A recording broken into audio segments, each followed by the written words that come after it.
minha seleção. De repente é aquela corrente pra frente.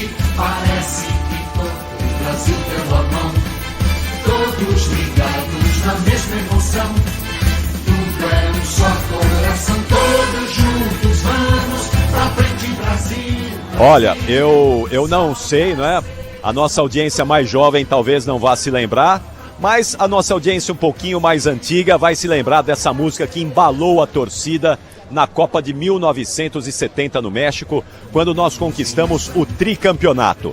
E a conquista do tricampeonato com um time espetacular. Para muita gente, aquela seleção foi a melhor seleção brasileira de todos os tempos, quiçá a melhor seleção que disputou uma Copa do Mundo em todos os tempos. E um dos representantes dessa seleção, uma das bandeiras dessa seleção, está na linha para conversar conosco aqui no Jornal Gente, diretamente de Belo Horizonte. Tostão, bom dia, muito obrigado por nos atender, seja bem-vindo ao Jornal Gente da Bandeirantes. Um grande abraço, prazer é meu. Bom, quando você ouve essa música aí, o que é que te remete, hein, Tostão? As lembranças são ótimas, né? São 52 anos e a gente não esquece. E é a seleção mais comentada, mais no mundo todo, talvez tenha sido a melhor. E eu tenho muito orgulho de ter sido participante daquela seleção que tinha super craques, tinha o Pelé, o maior de todos os tempos, tantos jogadores bons. E era também uma seleção entrosada em campo, né? Tinha craques, mas tinha organização tática também. Certamente, certamente. Bom, Tostão, falando então agora da seleção de 2022, 52 anos depois. O que você está enxergando nesse time? O que é que você está enxergando nesse grupo? Quais as possibilidades que você vê de conquistarmos agora o hexacampeonato aqui no Catar? As possibilidades são muito boas, né? Está uma seleção forte, que já vem aí 4 anos jogando junto. O Tite já fez todas as experiências, já fez vários testes, chegou a uma conclusão, definiu mais ou menos uma maneira de jogar. Então tem ótimos jogadores, evidentemente a ausência do Neymar preocupa, né? Até não ser só em campo que nós vamos saber com certeza até onde isso pode prejudicar a seleção. Espero que ele volte logo, porque ele é um jogador importantíssimo, é um dos maiores jogadores do futebol do mundo e é uma figura importante na seleção. Então, pelo que nós vimos até agora na Copa, a França e o Brasil foram as seleções que se apresentaram melhor. A França já tem 2 vitórias, está classificada, tem um time muito bom, parecido com o do Brasil, são mais ou menos no mesmo nível. E o Brasil agora contra a Suíça, que é uma seleção que costuma marcar muito bem, né? Quer dizer, defensivamente ser muito boa na marcação. Quer dizer, o Brasil provavelmente vai ter dificuldades, mas é o favorito, as chances, mesmo sem o Neymar, são boas. Ainda é a dúvida aí quem vai ser o substituto, se coloca o Fred e adianta o Paquetá ou coloca o Rodrigo. Eu tenho a dúvida também do substituto do Danilo. A comissão técnica do Brasil é muito científica, né? Muito detalhista, preocupada com milhões de detalhes, estudam tudo.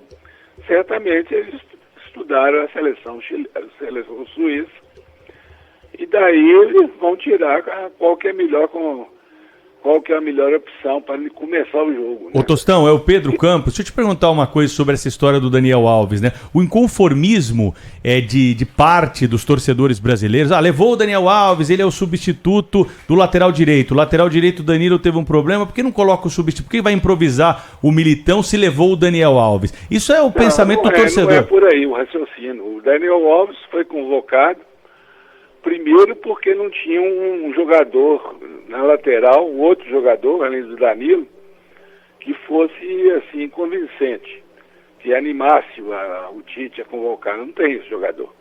Né? Então, por isso, optou pelo Daniel Alves, pela experiência e principalmente que o Daniel Alves é um lateral hoje, construtor de jogadas. Ele é um armador pelo lado direito ali, quase que junto no Casimiro ali. Então, o Tite pensa no Daniel Alves quando isso for necessário.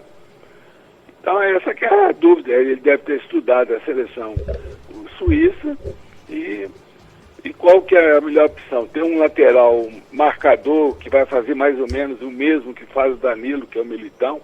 Eu acho que o Militão pode fazer o mesmo, com a mesma qualidade do Danilo. Não vejo muita diferença. Ou vai optar por um lateral construtor de jogadas. Eu imagino que o Militão tenha mais chance de entrar para manter a formação que tinha com o Danilo. E se precisar, o Daniel Alves entrar no decorrer do jogo, ou até no início, dependendo dessas informações.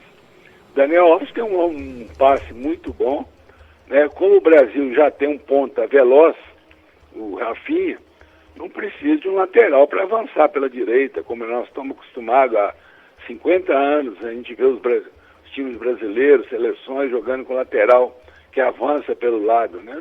Não tem essa necessidade. Mudou o futebol, né? Pelo menos da seleção. Então, o Daniel Alves pode ser um armador ali. E ele, se a Suíça estiver muito atrás, sem ter opções ofensivas boas pelo lado esquerdo, é melhor botar o Daniel Alves, que ele vai ser um armador ali. Inclusive vai empurrar o Fred ou o Paquetá, o que estiver ali jogando ao lado do Casemiro, para atacar. Né? Então, essas opções, a gente tem que confiar na opção do Tite, que estudou, é um técnico preparado. Agora, evidentemente, que muitas vezes o técnico pensa uma coisa e no jogo acontece outra. Então, vamos aguardar. Tostão, bom dia.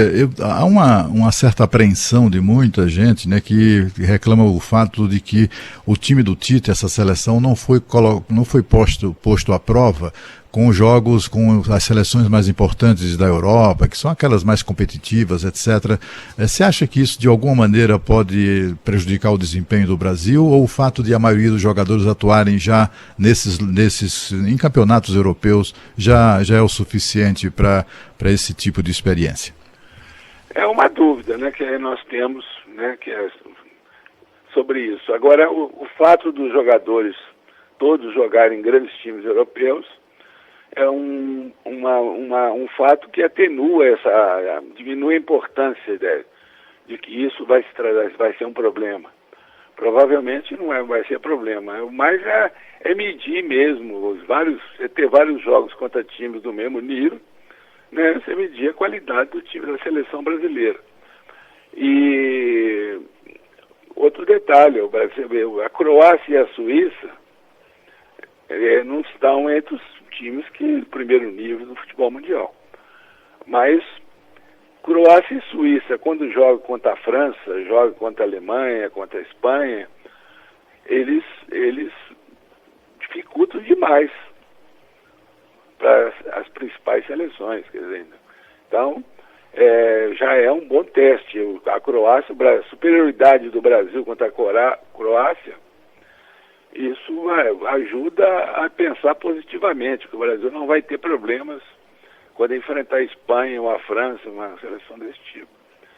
Então é uma dúvida, né, que todo mundo carrega, o Tite, nós todos. Qual é o nível da seleção brasileira? Pelo se reunindo uma série de fatos, o nível parece muito bom, parece do nível melhor que tem no futebol mundial. Agora, isso não quer dizer que o Brasil é o único favorito, é a melhor seleção. Ainda um jogo só contra a Croácia não serve ainda de parâmetro, né, para ninguém, né? As coisas mudam na Copa, detalhes mudam, os jogos. Vamos ver pelo menos a primeira fase aí para a gente ter uma melhor avaliação. Vamos lá, Pretzel, estamos conversando com o Tostão aqui no Jornal Gente. A sua pergunta a ele, por favor. Tostão, um grande abraço para você. Até falando sobre improvisação, em 70 o Zagallo improvisou o Piazza na defesa, né? Já que ele era volante. E agora vai o Militão na direita. Mas eu queria saber de você se é possível ganhar a Copa do Mundo sem o Neymar, na tua opinião. Se o Neymar, por exemplo, a comissão técnica está fazendo o maior esforço para que ele esteja à disposição para as oitavas de final. Mas se o Neymar for jogar no sacrifício, é possível ganhar a Copa sem o Neymar, na tua opinião, Tostão? Grande abraço. Outra abraço. É outra, mais uma dúvida, né? A vida e no futebol a gente vive de dúvidas, né? Tem dia o que vai acontecer. A gente lembra sempre, né, a Copa de 62, né? Que o Pelé machucou, saiu da Copa, entrou o Amarildo jogou muito, o Brasil ganhou jogando muito bem. Então pode acontecer isso, perfeitamente. Né? Eu não ficaria surpreso que se o Brasil ganhar a Copa do Mundo, mesmo sem o Neymar. Como também pode ocorrer o contrário, a gente sentir muita falta dele. Ainda não tem jeito de você falar o que vai acontecer. Né? Quando você joga uma seleção que é muito melhor do que a outra, a chance dessa seleção muito melhor ganhar é enorme, né? Mas quando as seleções estão muito no mesmo nível, né? Eu acho que Brasil, França, principalmente as duas, mas Espanha, as três até agora são as que têm apresentado melhor, tem outras que podem ainda surpreender. Então tudo a Argentina pode crescer, né? Então tudo é incerto, né? É incerto. Agora as possibilidades são muito boas, mesmo sem o Neymar, porque o Brasil tem ótimos jogadores. O Paquetá é um excelente jogador, se optar por Paquetá com o Fred. O Rodrigo também, o Rodrigo tem jogado nessa posição do Neymar no Real Madrid. Ele dribla e chuta muito bem de fora da área, quer dizer, ele tem uma característica parecida com a do Neymar, mas é um jovem que nunca foi titular da seleção, né? Sempre entra. Uma coisa é você entrar no segundo tempo contra a Croácia, no meio do segundo tempo, a Croácia já perdida em campo, o Brasil atacando, dominando. Aí é uma coisa. Outra coisa é entrar desde o início do jogo contra uma seleção que marca bem. Então, fica essa dúvida. Teoricamente, seria mais lógico você colocar o Fred e adiantar o Paquetá para jogar na posição do Neymar, porque é a posição do Paquetá mais comum que ele joga na seleção, que ele joga na carreira dele, no time que ele joga, é a mesma do Neymar, ali próximo do centroavante. Então seria mais, eu acho assim, deve ser, provavelmente, como o Tite é muito racional, muito lógico, ele não gosta de correr riscos que não foram ensaiados, é mais provável que entre o Paquetá e o Rodrigo deixar para o segundo tempo, porque ele é muito rápido. E jogador rápido, driblador, quando entra no segundo tempo, encontra mais facilidade pelo cansaço, pela mudança do jogo. Tostão, você é o Guilherme Cimatti aqui, aliás, sempre agradecendo o contato, é muito prazeroso conversar contigo. Eu só não vou, você desculpa, mas eu não posso demorar muito. É a última. Eu tô aqui com visita aqui em casa aqui. É a última, é sobre o Richarlison, Tostão, até porque foi sua posição em 70, né? Você se adaptou ali como centroavante e hoje o Brasil volta a ter um camisa 9 referência. Queria que você contasse pro ouvinte da Bandeirantes como você analisa o Richarlison, esse jogador do Tottenham que vem surpreendendo algumas pessoas. Eu não acho que ele não está surpreendendo. Ele está jogando o normal, inclusive durante o jogo. Se você tirar os 2 gols, ele foi um jogador razoável, bom ali na posição, dentro do esperado. Ele é um bom jogador, não tem dúvida nenhuma.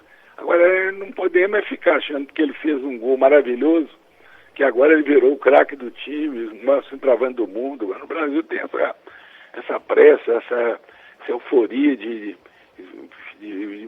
criar conceitos por causa de um jogo. Vamos esperar os outros jogos. Agora ele a escalação dele foi mais que correta, né? O time do Brasil mais treinado é esse, com o Neymar e um centroavante. E o centroavante de todos, o que tem mais condições hoje para ser o titular é o Richarlison, né? Mais que o Gabriel Jesus, do que o Pedro que está lá, né? Outras opções. Então, o Richarlison é muito bom jogador. O Richarlison é desses jogadores que ele é melhor do que parece. Você não vê o Richarlison na carreira dele fazendo, tendo um prestígio de jogador do primeiro nível no futebol mundial. Mas ele sempre joga bem, sempre faz aquilo que se espera. Nesse jogo fez mais ainda, né, contra a Sérvia, que fez um gol maravilhoso. Então é um jogador de confiança, né, de todos nós, do Tite. Um jogador que a gente sempre espera que ele nunca vai fracassar. Esse tipo de jogador, ele tem uma personalidade, assim, uma regularidade. Você vê ele jogando na Inglaterra, ele joga sempre com uma regularidade muito grande. Então, uma eficiência grande. Então,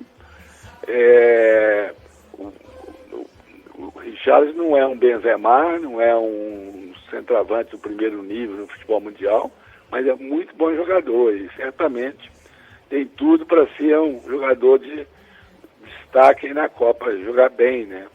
Nós não vamos esperar que ele seja um Ronaldo fenômeno, nada disso. Vamos esperar que ele jogue bem todos os jogos com eficiência. Tostão, foi um prazer tê-lo conosco nessa manhã aqui na Prazer Rádio foi Bandeirantes. meu. Um abraço. Um grande abraço. Tchau, tchau.